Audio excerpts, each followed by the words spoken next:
é sobre o transtorno obsessivo compulsivo na pandemia, né?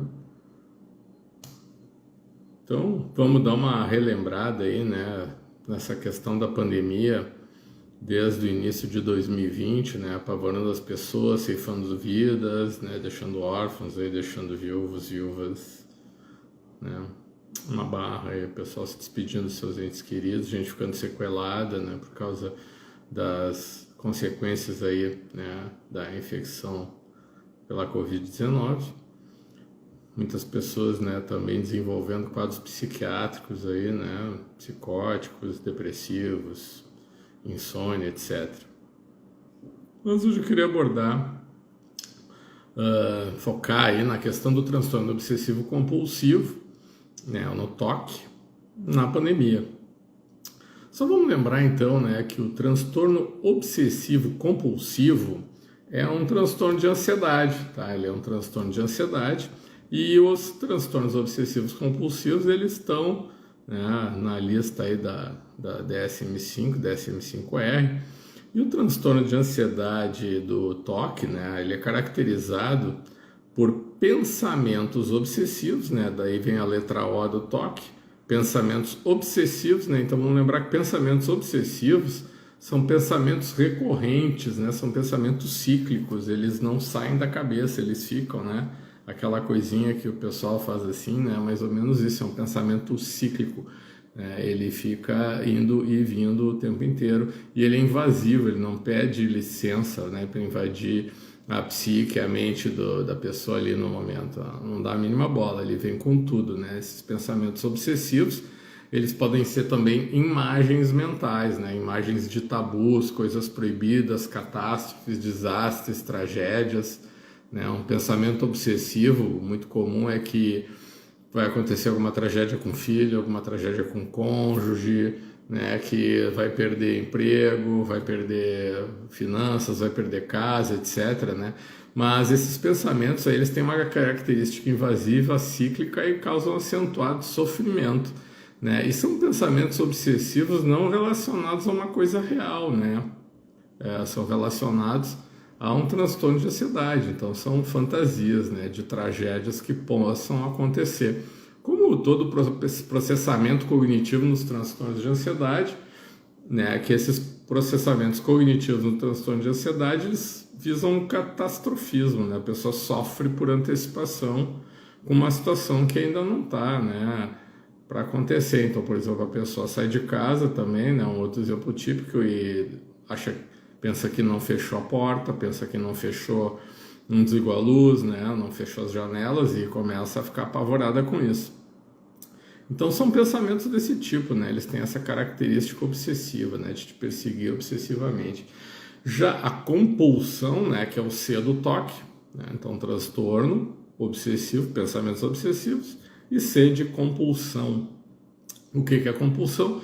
Compulsão, então, vão ser rituais, né, no transtorno obsessivo compulsivo. Essa compulsividade vai ser caracterizada por rituais, né, rotinas, né, e muitas vezes repetitivas, extremamente angustiantes, que vão visar tentar controlar os pensamentos obsessivos, né, ou as consequências desses pensamentos obsessivos, né? Então, os atos compulsivos, como por exemplo, a pessoa vai lá e limpa a casa bem limpinha, né? Isso não é uma coisa compulsiva. O obsessivo compulsivo, ele vai limpar 1, 2, 3, 4 vezes, um número X de vezes, até achar que está limpo o suficiente. Ou ver alguma coisa fora do lugar, alguma sujeirinha, né? Angustiadamente ele vai recomeçar tudo com sua rotina, né? Com seu ritual, né, compulsivo, né? Uma pessoa, por exemplo, que vai dormir ali, ficar abrindo e fechando a porta do armário um número determinado de vezes, 3, 5, 7, ou um número par de vezes, né? Para aliviar a ansiedade ou para evitar que aconteça a catástrofe que o pensamento obsessivo dela está imaginando que vai acontecer, né? Então isso aí basicamente aí são as características principais do TOC, né? Então tudo isso aí gera muito sofrimento, a pessoa perde muito tempo, principalmente com essas compulsões, né? Termina lá o trabalho no escritório, né? Chega o fim da tarde, em vez de pegar, fechar tudo e sair, tem que fazer um ritual lá com as gavetas, com as portas, com a cortina, sei lá, um número X de vezes, né, angustiadamente, porque senão pode acontecer alguma tragédia, alguma coisa ruim, alguma catástrofe pode vir a acontecer. Então, basicamente isso aí é o transtorno obsessivo compulsivo vindo, né, atrapalhar e roubar a qualidade de vida do indivíduo. Mas agora aí na pandemia, né, muita gente aí, até alguns pacientes perguntaram, olha, esse pessoal aí com toque deve ter se dado bem na pandemia, né, porque eles são cheios de coisa de limpeza, de rituais aí, né, de higienização, passar álcool em tudo. Não é tão bonito assim, né? Porque a gente tem que lembrar, por exemplo, que os rituais do toque, de limpeza, de esterilização, né, de contaminação, eles são obsessivos compulsivos. Eles não seguem uma norma, né, médica ou de uma enfermeira ou alguma coisa que tu esteja fazendo com um critério objetivo de causar uma redução de partículas, né, no teu ambiente ali onde tu convive, onde tu manipula os objetos. Na verdade, é para aliviar a ansiedade, né? Para aliviar o pensamento obsessivo, para que esse pensamento obsessivo não venha a se tornar realidade, né? E esses atos compulsivos de limpeza, essa mania de limpeza, pode até ter ajudado um que outro, mas ao contrário, né? Deve ter virado uma fonte de angústia absurda. Até mesmo porque as pessoas com toque, né, vão olhar a TV e vão ver que muita gente aí que estava fechada em casa sem sair, sem ter contato, que ninguém pegou Covid assim mesmo, né? Então aí tem muita coisa de epidemiologia que vai surgir ainda no futuro para esclarecer melhor essa situação, mas com certeza não foi nada vantajoso para quem tem toque, né? Por causa disso, até porque o toque, né? Vamos lembrar que não tem só o transtorno obsessivo compulsivo de limpeza e contaminação. Tu tem o transtorno obsessivo compulsivo com outras características, né? Com característica, por exemplo, de contar coisas, né? De arrumar as coisas simetricamente, né, num padrão geométrico específico que tem que ficar, né, porque senão alguma tragédia pode acontecer, né? Então, na verdade, o que a gente teve foi uma exacerbação do quadro dos pacientes com transtorno obsessivo compulsivo na própria pandemia, né? Claro, se um paciente aí adulto com mais de 30, 35 anos, né, pega a Covid, passa pela Covid e depois começa a desenvolver sintomas de transtorno obsessivo compulsivo, né, a gente, como neuropsiquiatra, já sabe que provavelmente, né, se ele não tem um histórico de transtornos de ansiedade com características de transtorno obsessivo compulsivo ou o espectro dos transtornos obsessivo compulsivo, que a gente vai explicar um pouquinho mais agora, né, esse paciente aí ele vai adotar medidas aí para lidar com esse problema da melhor maneira possível, embora, né, o próprio confinamento, ficar fora de circulação, vai fazer com que eles tenham uma piora dos sintomas de ansiedade, né?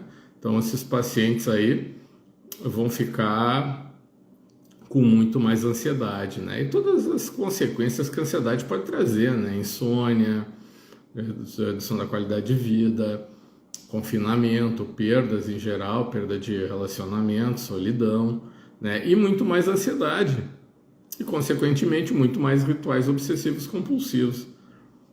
Por exemplo, pacientes meus aí que tem quadro, né, de skin picking, né, autoescarificação na pele, que ficam tirando coisinhas depois e tirando a casquinha e espalhando aquelas bactérias cutâneas aí como Staphylococcus epidermidis, né, ou Streptococcus, né, vão ficar infectando, né, a pele várias e várias vezes aí e causando mais lesões, e quando a pessoa vê tá cheia de escarificações, né? Então o confinamento aí aumentou um monte esse tipo de problema, né, de self-picking, né, skin picking, de tricotilomania também, que é um outro tipo de transtorno obsessivo compulsivo do espectro do toque, né? Também isso aí aumentou bastante, né, aí na pandemia, a intensidade desses sintomas todos. A gente faz o possível aí para ajustar a dose de medicação, né, melhorar as oscilações de humor, melhorar a intensidade da ansiedade, né? Vários tiveram que fazer ajuste de medicação, ou às vezes até troca de medicação, né? Tem muitos pacientes que não se dão muito bem com medicações, né? Principalmente na psiquiatria, a gente sabe que isso aí chega a 30% dos pacientes, em alguns casos até 40%, dependendo da complexidade, né? E do perfil farmacogenômico aí do paciente, né? Então tudo isso aí leva a uma questão de saber administrar o transtorno nesses momentos. Então, pacientes com esses quadros, né, de acumulação compulsiva, tricotilomania, skin picking, né, todos aí que fazem parte do transtorno compulsivo compulsivo, tiveram agravamento dos seus sintomas, né, de maneira bem exuberante. E pacientes com TOC não foi diferente, né? E muitas vezes, né, esses pacientes com TOC, infelizmente, eles têm muita refratariedade aos psicofármacos ou não respondem muito bem aí às estratégias farmacológicas, né, que a gente tenta empregar para melhorar o quadro.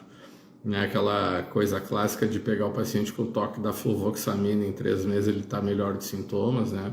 E aí trabalhando na psicoterapia em um ano está curado, é uma coisa de livro, né? Uma coisa de trials, né? Mega trials aí, duplo cego randômicos, mas não é uma realidade no consultório privado, muito menos no consultório privado, né? Aí diferenciado, né? Que são pacientes que não podem parar de trabalhar, tem que manter uma capacidade funcional, cognitiva, né?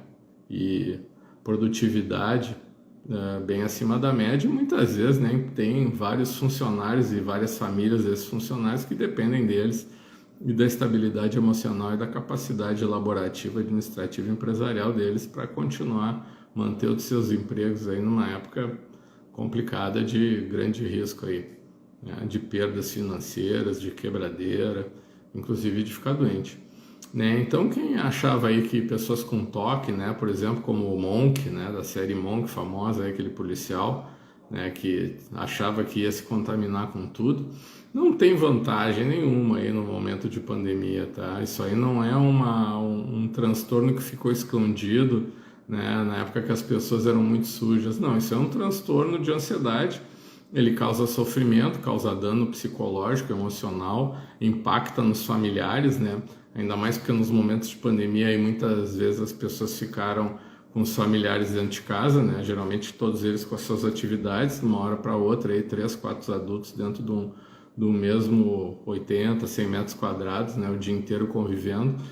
Foi bastante complicado também, exacerbou muitas dessas emoções aí. E para quem tem TOC, né? Então, tu imagina o problema, né? As pessoas tirando as coisas do lugar, tu tendo que colocar as coisas no lugar, né, brigando com todo mundo porque as coisas não estão simétricas, não estão esterilizadas o suficiente, né? Teve casos aí que a gente viu na pandemia incríveis, né? Do paciente obrigar quem chegasse na casa familiar a tirar toda a roupa, colocar num saco, tomar banho de álcool antes de entrar em casa, ir direto pro chuveiro, tomar banho, higienizar, né, jogar as roupas tudo lá na máquina de lavar com um monte de alvejante, tem um monte de gente destruindo um monte de roupa aí, fazendo esse excesso de descontaminação, né, por causa do TOC. Então não foi uma coisa vantajosa, não foi uma coisa útil, foi uma coisa bem dramática e bem complicada, né, até porque o transtorno obsessivo compulsivo é um transtorno que pega muito pessoas muito produtivas, com muito senso de dever, né, o paciente com TOC ele tem um senso de dever excessivo, ele se cobra muito, ele se autoexige demais. Muitas vezes tu vai fazer uma crítica, uma colocação, dar uma dica ali para o paciente com TOC, ele explode, ele fica com raiva, te xinga, né? Mas por que isso acontece? Porque ele já pensou aquilo alguns milhares de vezes e já sofreu muito com aquilo, né? Então tu dizer aquilo é a gotinha que faltava para entornar o balde da paciência dele, né? Não é nada fácil aí para a pessoa que tem esse tipo de transtorno ter vivido nessa época aí do transtorno obsessivo compulsivo. Né, acumuladores compulsivos também, né? Imagina em casa aí cheio de objetos, né? Muitas vezes os objetos do acumulador compulsivo ocupam 1/3, 50%, às vezes em alguns casos até 75% do espaço do domicílio da pessoa, né? Imagina ele fechado num ambiente desse por meses, ainda mais com familiares dentro, com uma coisa bastante complexa, né? Bastante inviável. Né? Então os pacientes com TOC aí não tiveram vantagem nenhuma na pandemia, sofreram muito mais, né? Também lembrando, né, que quem desenvolveu o transtorno obsessivo compulsivo durante a pandemia, né, porque tinha alguma genética ou por causa de sequelas aí do próprio Covid ou alguns raros casos aí, né? Não vamos pensar que a vacina está dando tanto problema assim, não é bem assim, tá? Da febre amarela dá muito mais problema, né? Mas em alguns casos raros aí, alguns pacientes tiveram também alguns problemas pós-vacina e muitos deles envolviam desenvolvimento de síndrome depressiva, déficits cognitivos, né? Concentração, memória e atenção, né? Que precisavam ser abordados diretamente. né? Então o pessoal com toque não teve vantagem nenhuma aí na pandemia, né? E por fato de ter toque, né, e ser extremamente germófobo, esterilizar a casa e os objetos que tocam o tempo inteiro, não impediu eles de terem toque, tiveram toque e vão ter pandemia, né, de um jeito ou do outro. Claro que as medidas ajudam, pode ajudar a diminuir matematicamente o risco, né, da pessoa ter algum problema, mas não necessariamente vai ser uma vantagem ter esse tipo de padrão obsessivo compulsivo de higiene, né, de contaminação. E lembrando, né, que isso é coisa para quem tem toque com germofobia, né, com fobia de doença, fobia de contaminação, e tem que estar limpando tudo, até porque muitas vezes esse ritual de limpeza, de descontaminar, de limpar, ele não está visando não pegar germes, né? Ele está visando salvar um familiar que está lá do outro lado do mundo estudando, que se o paciente não fizer aqueles rituais, pode acontecer alguma tragédia, né? Como pegar assim todos os livros de uma estante, né? Se tem algum de cabeça para baixo, a pessoa vai lá desesperadamente, coloca na posição correta, coloca os livros do maior para o menor, não admite que esteja fora dessa simetria, né? Como vocês viram naquele filme com o Bill Murray, né? O nosso querido Bob, né? Que ele tinha toque, né?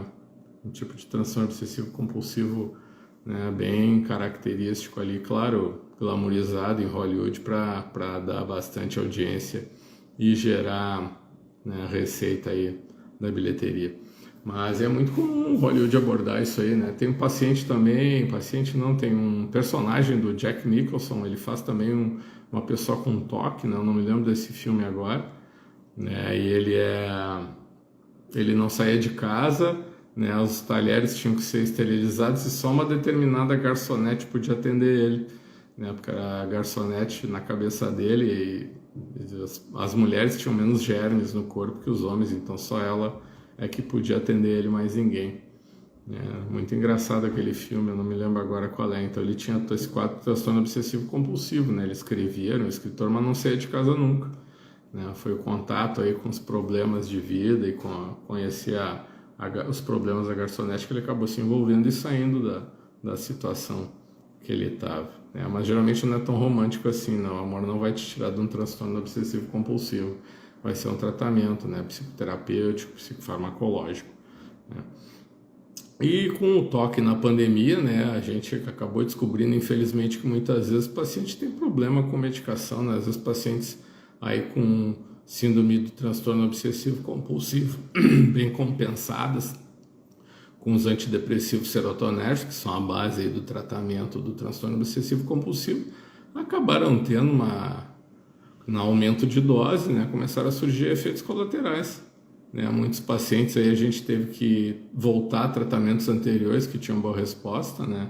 Até porque esses testes farmacogenômicos, eles são excelentes, a gente pode descobrir qual é a medicação correta para tratar o paciente, mas muitas vezes eles têm um custo um pouco elevado, o que nessa época de pandemia um investimento desses, né, é bastante caro, né? Mas eu sempre explico para os pacientes quando eu estou pedindo um teste farmacogenômico que aquilo ali é um teste para a vida inteira, né? Ele vai ter todo o perfil ali de metabolização, não só de psicofármacos, né, de medicações neurológicas, né, e qualquer outra medicação tu vai poder ver ali como é que ele vai metabolizar, né, pacientes reumatológicos, endocrinológicos, etc. Vai ter todo o histórico fenomenológico da farmacogenômica, né, de como os genes do paciente vão lidar para trabalhar com remédio, né?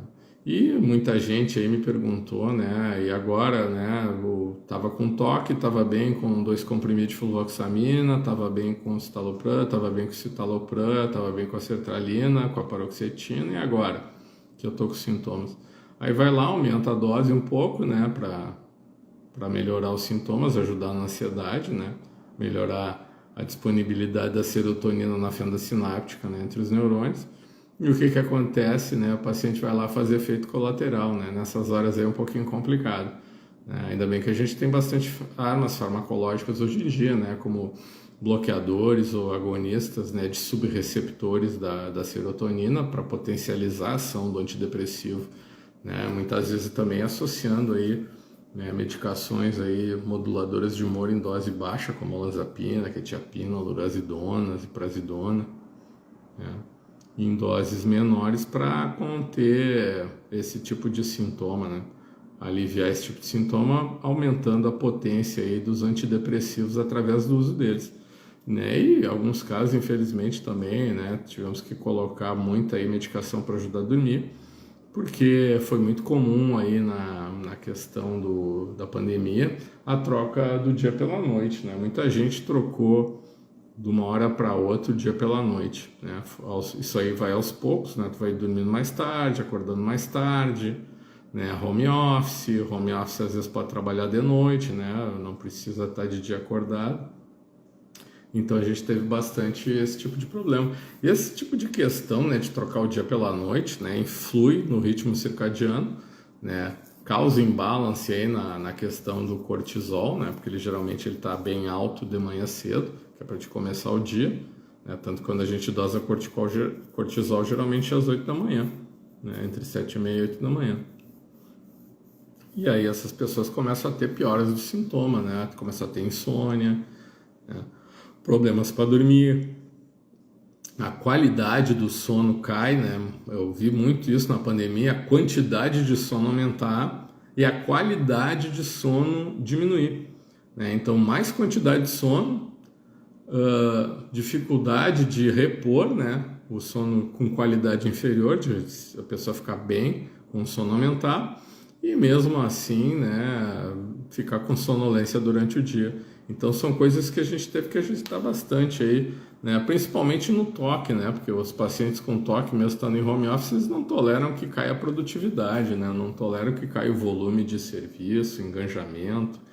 Na cabeça dele, estando em casa, né, estando em home office, as responsabilidades aumentam, né, ele vai ter mais pensamentos obsessivos e mais atos compulsivos para lidar com esse tipo de problema, porque só vai haver exacerbação de sintomas nesse tipo de quadro ansioso, né? Não só no toque, né, como eu falei, mas também nas doenças do espectro do transtorno obsessivo compulsivo, né, como o skin picking, tricotilomania, acumulador compulsivo, né, as pessoas com transtorno explosivo de personalidade, né, que isso aí deu bastante problema aí durante a pandemia com o confinamento, né? A gente sabe que vários adultos aí num espaço pequeno é problemático, né? Afinal de contas, nem todo mundo nasceu para ser astronauta, né? Ficar 6 meses lá num espacinho tipo estação orbital com vários colegas ali. Nem todo mundo nasceu com essa habilidade, né, de gerenciamento emocional, com essa inteligência emocional toda, né? Então não foi um período nada fácil, não está sendo, né? Muitos pacientes com transtorno obsessivo compulsivo ainda continuam com seus rituais, continuam com seus medos, né? Esse tipo de idolatria aí do pânico, né, que as agências de notícia estão utilizando, né, que eles ficam catastrofizando um pouquinho mais, se não fizeram isso, né, porque não vem de jornal dizer que está todo mundo feliz, né, que a economia está uma maravilha. Isso não vai vender jornal, vai vender jornal assassinato, homicídio, pandemia matando multidões. Isso aí é que vende jornal da notícia e aumenta o valor agregado na hora de fazer, né, a publicidade, né? Então teu minuto ali de publicidade sobe vertiginosamente quanto mais papela para esse tipo de coisa, né? Sempre foi assim e vai demorar um pouquinho ainda para mudar, mas felizmente aí, né, com as redes sociais, como eu tô aqui agora podendo falar com vocês, né, antigamente não teria nunca esse alcance, ficaria só ali em volta do meio acadêmico, né, com todo o seu academicismo. Hoje em dia a gente pode vir aqui e conversar com um número imenso de pessoas, trocar ideia, tirar dúvidas aí, né? Isso aí não tem preço, é muito legal e muito interessante, tá? Então basicamente foi isso, né? Embora muitas pessoas aí tenham ficado com muito menos serviço, né, nessa época de pandemia, para nós psiquiatras, né, com certeza aí estou falando por vários colegas, o que aconteceu foi uma exacerbação de atendimentos, né? Aumentou bastante. E felizmente, né, a telemedicina no Brasil deu um baita avanço também nessa época, o que me permitiu, inclusive, né, ajudar pacientes aí de outros estados, né? Antigamente, o paciente para ser atendido tinha que vir aqui em Porto Alegre, no Rio Grande do Sul, para ser atendido. Hoje em dia a gente atende gente aí de Barretos, Minas, São Paulo, Rio, Ceará, né, Pernambuco, Santa Catarina, Paraná, interior do Rio Grande do Sul. É bem legal mesmo poder atender esse monte de gente, né? e de todo o país, aí, gente muito sofrida, batalhadora, né, precisando de uma orientação, precisando de uma ajuda, principalmente nesse momento grave aí de pandemia. Então é isso, mais ou menos, né, que acontece com os pacientes com toque, né? Não tem vantagem nenhuma quando está numa pandemia, na verdade, né, eles sofrem muito mais, têm muito mais problemas e muito mais exacerbação de sintomas.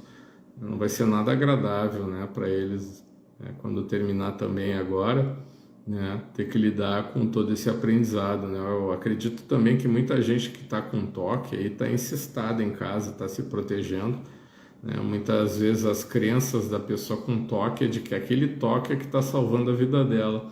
Isso deve ter acontecido muito aí na pandemia, né? Eu só vi um caso até agora, né? Mas provavelmente aí as pessoas aí que estão obsessivo-compulsivas descompensaram de vez o transtorno obsessivo-compulsivo nessa época de pandemia. Com certeza, logo que terminar, né, essa coisa aí de pandemia, esse frenesi, vão começar a procurar ajuda, porque a família vai começar a achar meio absurdo, né, continuar com esses padrões, né, de higienização obsessivo-compulsiva, no momento que não há mais pandemia, não há mais necessidade. Até porque hoje em dia a gente sabe mais do que nunca que coletivamente tu tem imunidade coletiva, né? Ficar isolado dentro de casa com tudo esterilizado vai fazer a tua imunidade baixar. Tu vai ficar com menos defesas no sistema imunológico. Então, confinamento também tem esse lado ruim. Mas era para achatar a curva, né? Então, estamos aí até agora aí, achatando curva nenhuma, né? Não achatou curva nenhuma. Só o curso da doença que está fazendo o que tem que fazer, como sempre. É que nem água descendo no morro, infelizmente. Certo? Então, pessoal, eu espero aí ter tirado alguma dúvida de vocês aí a respeito do toque nesse período de pandemia. Isso aí é bem interessante aí a gente abordar, né? Que se tiverem dúvidas, perguntas aí a respeito do transtorno compulsivo, né, e quiserem tirar dúvidas aí, por favor, escreva aí no nosso canal que a gente vai ter o maior prazer em responder para todos vocês, tá ok? Obrigado aí, muito boa noite, né? E daqui a pouco já está sextando, né? Sexta-feira, entrada de fim de semana. Então vamos aproveitar bem, tá? Vamos curtir e aproveitar esse verão, que daqui a pouquinho ele está indo embora também. Até mais então.